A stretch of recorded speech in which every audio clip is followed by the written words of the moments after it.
Berita bagus hari tu, harga emas turun sebanyak RM51 daripada dulu harga tertinggi 1 gram bersamaan dengan RM539, hari tu 1 gram bersamaan dengan RM482.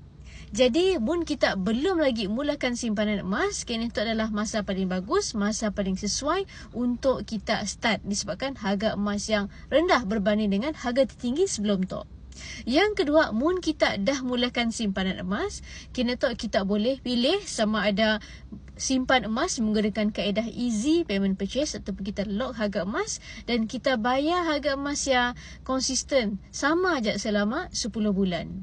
Ataupun kita boleh beli item besar, okey, contohnya item 50 gram, 100 gram, 250 gram, kita boleh lock harga emas untuk item besar sebab harga per gramnya jauh lebih rendah berbanding dengan item yang kecil.